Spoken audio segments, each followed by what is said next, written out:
folks, and here we are. Last night I tried using a aid for trying to contain the background noise. This microphone is not as good at noise cancellation, so you're going to hear a lot in the background right now, but that's okay. So here we go. This is turn 11. What are we going to see in turn 11? We're going to see an attack on nearing Egypt as the Axis tried to close the deal and turn the tide. But we see a change. Up till now, we have seen a lot of mobiles, and we see a change now to a mass of infantry as Normandy is going to stick. So that's just so only 2 tanks in this one. And we're going to see that we're going to see very clearly, probably the clearest so far, that Novgorod is the desired position, that there is no further expansion that way, either toward Norway or toward, hold on just a sec, or toward Moscow. Leningrad is the end game.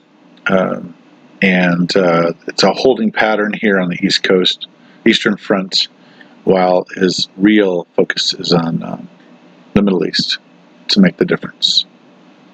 So there they are. And he doesn't bring in the armor in, he brings the infantry down. The armor is going to act like a shield. See Belarus happen again, but they hold this time. So, and they're able to kill the German invader. So Belarus holds. And then he moves this into a position where he can begin maybe even supporting Egypt, the attack on Egypt. Let's see.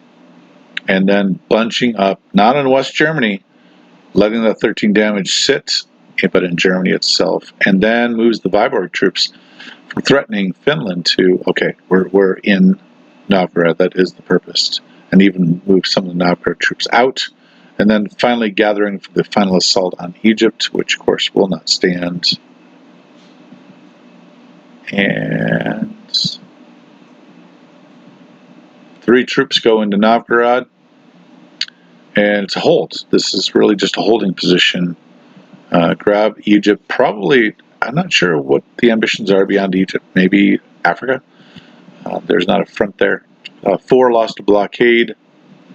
And he makes $54, which again, in turn 14 is terrible. It's unsustainable. Especially when you have a $34.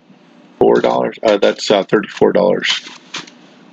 So you have an enemy that's making 34. You're making 54. Means you've only got $20 to deal with the allies, the invaders. So, and we have the usual border war, but looks like this time might be. Well, Belarus was kept. So, what's he going to do? Again, the Leningrad troops are a great fork on the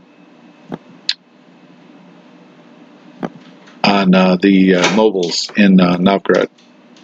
The Novgorod mobiles are a great check on the infantry, the massive infantry. Bring some stuff back. He's diving right into just demolishing the Japanese-Asian campaign. Brings them out. There's going to be a retreat from Egypt, pretty obviously. And he makes $37, $40. So right there, that's only, now he's only $14 to spend on the Allies. So that's a long-term losing game for the Germans. I don't see any investment in Asia by the Russians, or more investment. So it is all toward Germany. Just want to bring that back a second. And Caucasus is 31. Now that's a huge amount of money. And now the border war, the dead zone, is northwest Persia. And you can't do both. You can't go into Egypt and fight the battle for northwest Persia, I don't think. I don't think he's got that many. Maybe he can. 31. He's going to take this. He's going to walk into this. Maybe he can do. So trying to keep the 2, 4, 6, 8, 10, but he's not going to get it in the Caucasus anytime soon. I could be wrong about that, but okay, let's see what happens. Spread of communism bonus, and we have one, count them guys, one Japanese infantry. I don't think he's going on land. He's going to Japan, I believe. Those 3 carriers are going to drop into the water just to maintain right now. So he's going to grab Java. He's going to fight that battle, make it a dead zone. He's going to take Kwangtung back, Tunguska, Amur, eliminate a transport, take Amur, open that front up again, but not with tanks. It's going to be a slow crawl across Asia. Okay, so he takes that out without a problem, takes another transport without a problem. Those Anzac transports are tossaways, and he's fine, happy with that. And look at that, gets it easily. Okay, and gets that for free as well.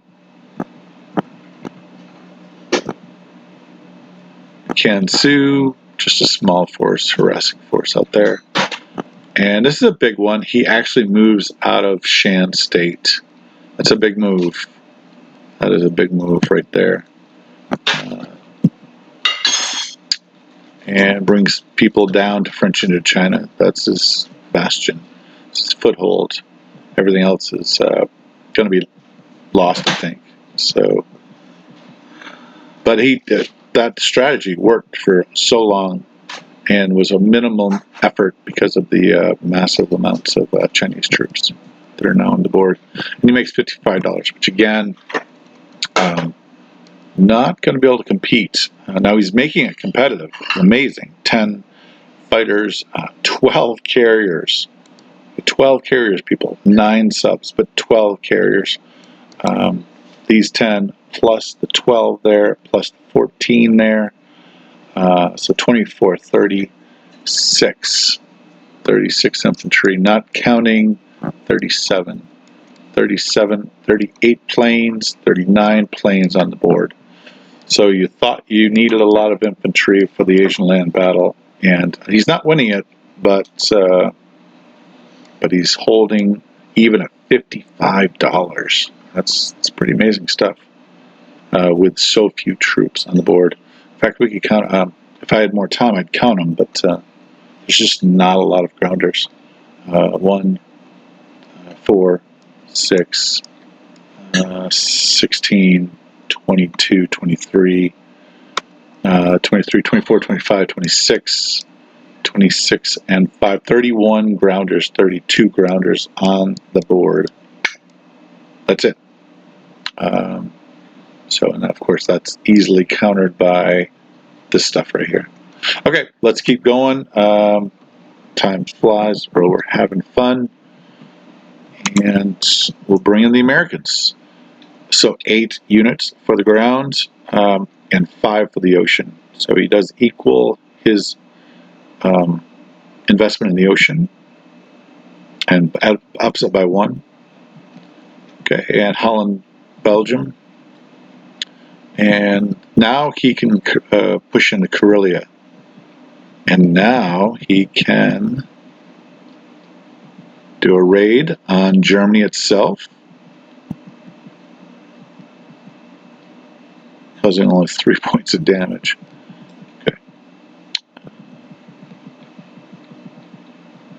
Okay, and everything looks pretty firm. There's no sort of back and forth at this point in time.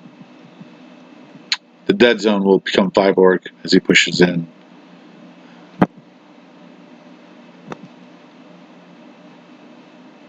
And Karelia.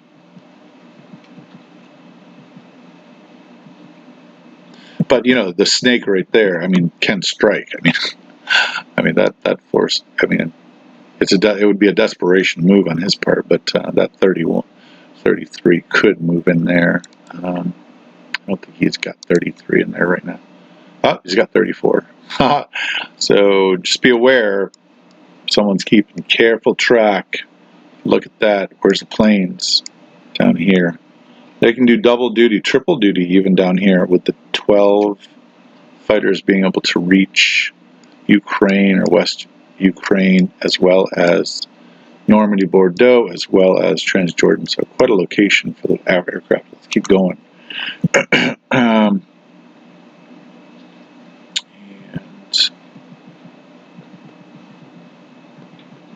okay, Johnson Island. So Hawaii is not safe apparently.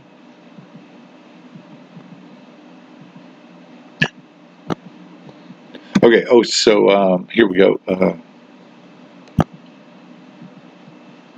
He's moving up to Finland. Finland could solidly be, and then the Americans reach Yunnan. That's a big moment in the game. Okay, we're dropping, placing units. What's this? Sorry, guys. Okay, for the Pacific, a carrier and a sub and 2 fighters. And then for the Atlantic, 1 fighter, and Normandy Bordeaux gets 3, Norway gets 3. And we end with $83. Great numbers. And China, just a beast.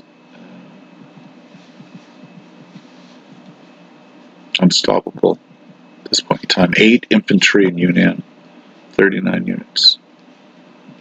$28 of income. Now that can be deceptive late game if you've got someone who gives up on China and yet can still make this amount of money, because China can't go to Shan, Siam, French China, Malaya. They can't go to Russia. They can't go to India. So it can be a little tricky to look at this right here, 172. In a lot of ways, you could take $28 out of that, because the China money is limited in its scope and use. The Anzac money is the same way, limited in its scope and use, at least early game. Okay, the Brits, what do they do? Gotta get this up. I gotta pick up someone at 2:30. 10 infantry going onto the land, 11, and then a sub going over the water. UKP gets 3 infantry. Okay, we are going into, for the first time, big moment in the game, West Germany, and we're going to take that Tobruk force out. So we're going to attack in a different direction. Retreat? No, I'm going to attack in a different direction. I'm going to take out that force behind me, obviously hoping that the Russians could get that, but no, they can't. So he backs off the Tobruk, and he wins the battle soundly. And everything pulls out to Alexandria, and he's going to get some reinforcements able to touch down from South Africa, and then bunches up both ways just to slow the spread. That's nice. They go both ways on that. And he's prepared. Look at this. He poison-pilled Egypt so that as soon as he takes Egypt, he's got to take a convoy. That's sweet. Poison-pilled Egypt. That's pretty sweet right there. Carrier and Finland suddenly now no longer a dead zone. And south, look at that, moved into North Italy, and southern France is no longer, back and forth. No, southern France will not be back and forth. And he can move out of India to Egypt. Okay, let's keep going. 30. Okay, I don't exactly understand this. Moves out of Burma. So he's got to have some carriers, and of course he's got so many fighters. He's got the naval base, so he can do the trick landing with 4 transports, but he's got 30 some planes,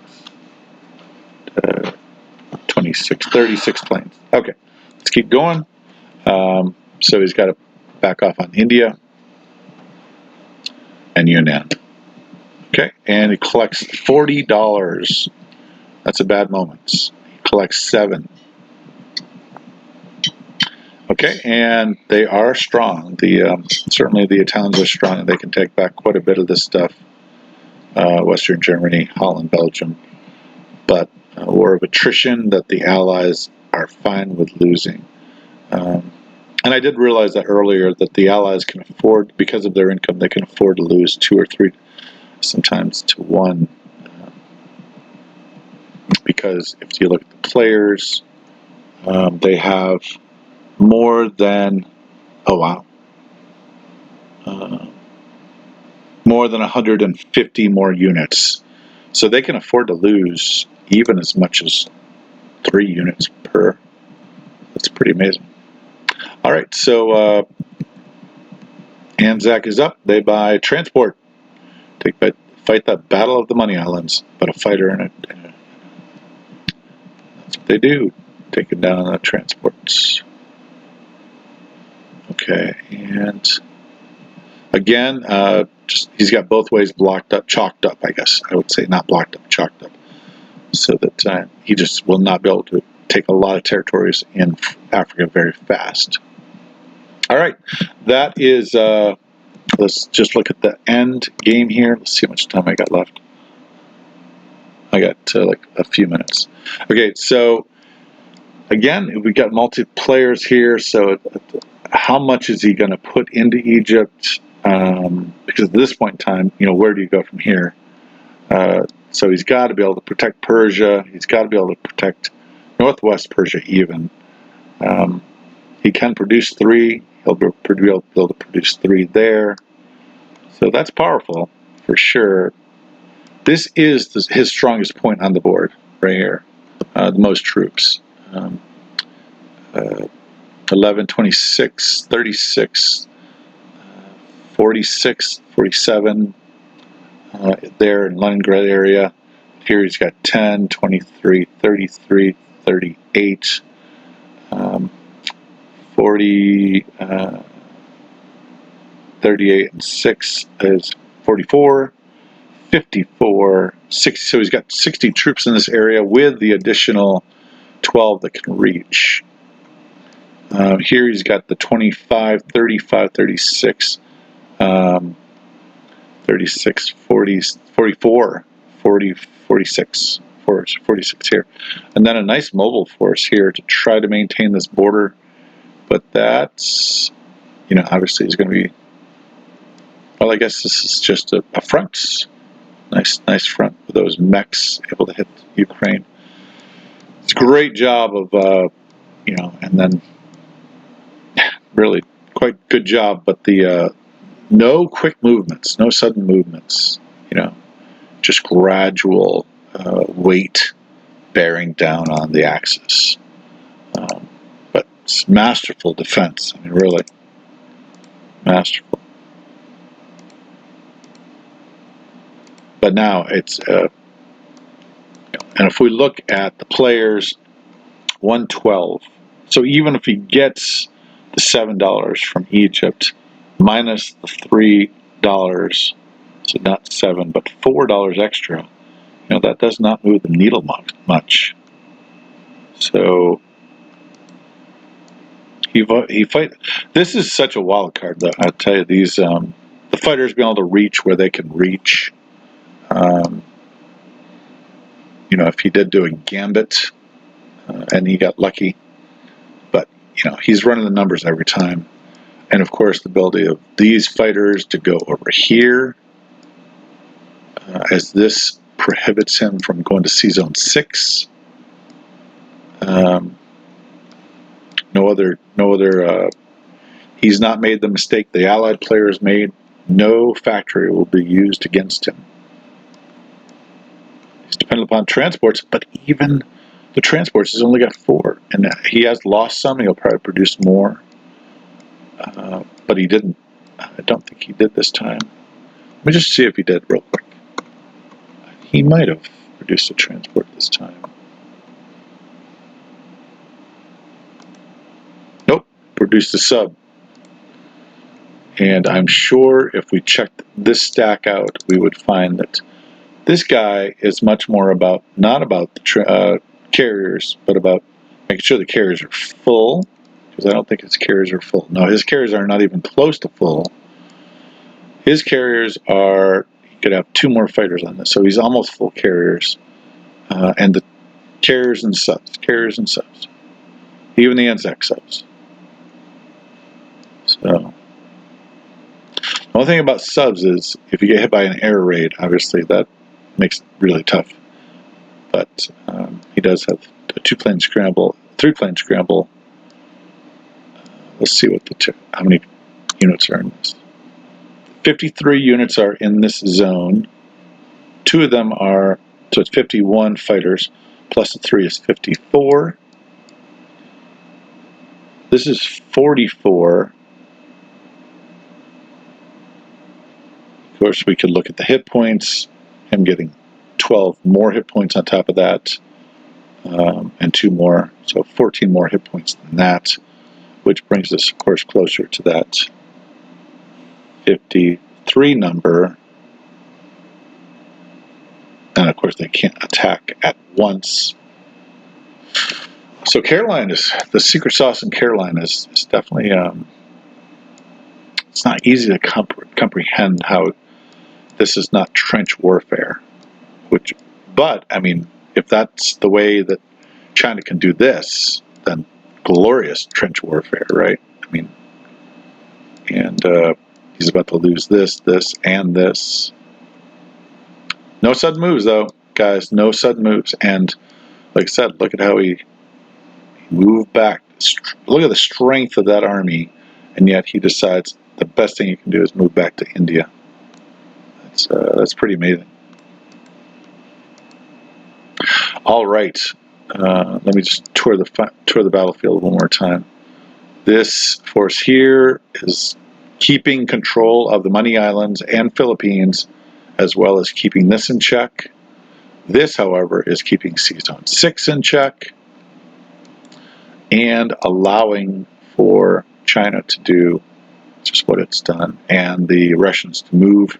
And of course, the Russians moved, I think, in the Korea, then Manchuria, then Jehol, and then down here. Or it might have been Manchuria, I forget. But this has allowed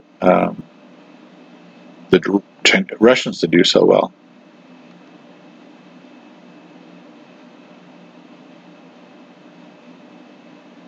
And as good as that is, it is still vulnerable to 36 planes, plus the planes could reach from up here, 31, 2, 3, yeah.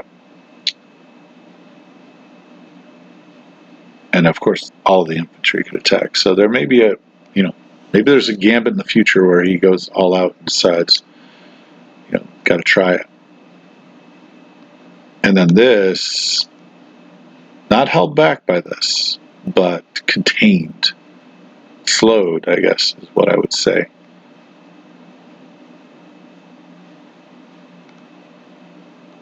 It doesn't look like America is responding at all to that. So we could potentially see the loss. 3, am I supposed to get No, I'll pick her up. We could potentially see the loss of a great deal of Egypt, but not until, around 20 would you see significant gains. Because he's got to hold this. And of course, if you have a choice between losing Africa or losing Normandy, Bordeaux, southern France, Finland, and Norway, you would choose Africa every time. Okay, guys, that's it. That's my review of turn 11.